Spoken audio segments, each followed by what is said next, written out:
The very thoughtful book End of Reality by Jonathan Taplin criticizes the sale to the masses of 4 scam areas: metaverse, crypto, space travel, and transhumanism by 4 billionaires: Peter Thiel, Elon Musk, Marc Zuckerberg, and Marc Andreesen.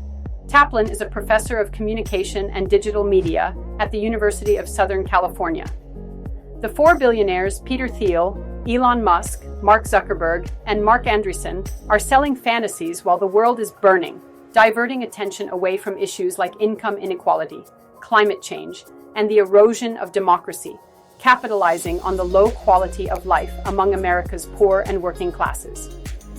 They are promoting schemes designed to divert our attention away from issues that really matter, selling a fantasy future where artificial intelligence and robots will do most of the work, and a future where a large portion of the population will sit at home, living a fantasy life in the metaverse, subsisting on government-paid crypto universal basic income. The book exposits a reform agenda that seeks to replace the warped worldview of the 4 with a vision of regenerative economics that seeks to build a sustainable society with healthy growth and full employment. Chapter 6 was one of my favorites because it contained a discussion of the metaverse, where it came from, what it consists of, what you supposedly can get from it, what you need to make it work, and who controls and profits from it. Chapter 7 provides an exhaustive history refresher on crypto, where it came from, the crashes and scams, and should give cheer to anyone who didn't get involved or exited while intact. It's really easy to understand and makes all its points perfectly clear. In Chapter 10 of the book, Taplin provides perceptive insight into the personal backgrounds and cultural power of 4 influential billionaires: Peter Thiel, Elon Musk, Marc Zuckerberg, and Marc Andreesen, referred to as the 4. These tech moguls have been hyping various schemes that divert attention away from critical issues. The concept of the metaverse, a virtual shared space, has been popularized by these billionaires. However, Taplin argues that it poses moral, political, and economic threats. The rise of cryptocurrencies, championed by some of these billionaires, has implications beyond financial markets. Taplin critiques how these digital currencies can exacerbate income inequality and other societal challenges. The ambition to explore space, led by figures like Elon Musk, is portrayed as a grand endeavor. However, Taplin highlights the enormous taxpayer money funneled into these ventures, often benefiting these billionaires disproportionately. The idea of enhancing human capabilities through technology, such as brain-computer interfaces, is another scheme. Taplin questions the ethical implications and the impact on society.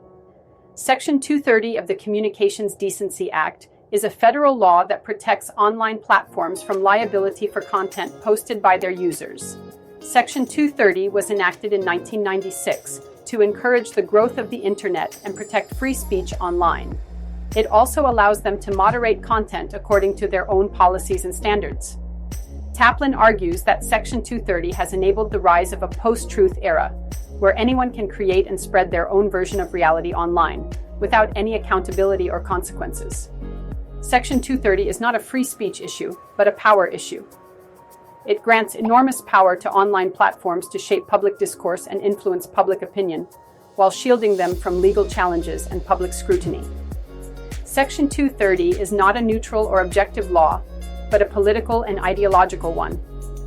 It reflects the values and interests of the tech industry, which favors innovation, growth, and profit over social responsibility, democracy, and human rights.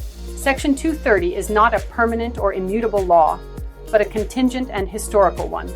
It was enacted in 1996 when the internet was still a nascent and experimental medium, and it has not been updated or revised since then, despite the dramatic changes and challenges that have emerged in the digital age. Section 230 is not a universal or global law, but a national and exceptional one. It is unique to the United States, and it contrasts with the laws and regulations of other countries, which impose more obligations and restrictions on online platforms and content.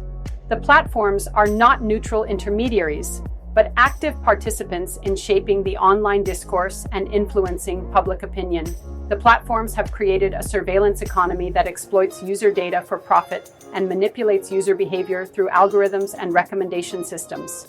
The platforms have contributed to the erosion of trust in facts, science, and institutions, and the polarization of society along ideological lines. The platforms have failed to adequately moderate harmful content such as hate speech, harassment, extremism, and disinformation, and have resisted regulation and oversight.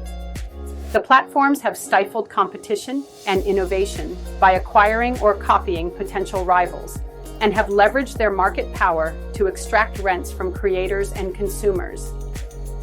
The author concludes that Section 230 is a flawed and outdated law that needs to be reformed or repealed in order to restore trust, truth, and accountability in the online world. Section 230 has enabled the rise of powerful tech monopolies that manipulate information, spread misinformation, and undermine democracy. I couldn't agree more, and I have personally advocated for reform or repeal of Section 230 of the Communications Act.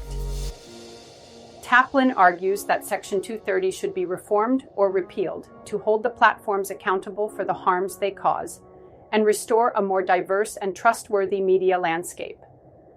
Taplin proposes several solutions to address these Section 230 problems, such as revising Section 230 to make the platforms liable for certain types of content, such as illegal or defamatory content, or content that incites violence or interferes with elections. I recommended this several years ago, recommending that support and advocacy for the return of the fairness doctrine to all media, public and private, to enable fair and balanced reporting and opinion, repeal of the Communications Decency Act of 1996, Section 230-C(1), to hold social media responsible for malicious, harmful, and false posts, breaking up the platforms or imposing structural separations to prevent them from dominating multiple markets, and engaging in anti-competitive practices, establishing a digital Bill of Rights that protects user privacy, data ownership, and consent, and gives users more control over their online experience, supporting public and nonprofit media that provide high-quality, diverse, and independent journalism and information, and promoting digital literacy and civic education that equip users with the skills and knowledge to navigate the online environment and participate in democratic processes. In essence, The End of Reality serves as both a scathing critique and a reform agenda. It challenges the deceptive and self-interested worldview propagated by these and many other billionaires, elitists, neoliberals, and advocates for regenerative economics that prioritize sustainability and full employment.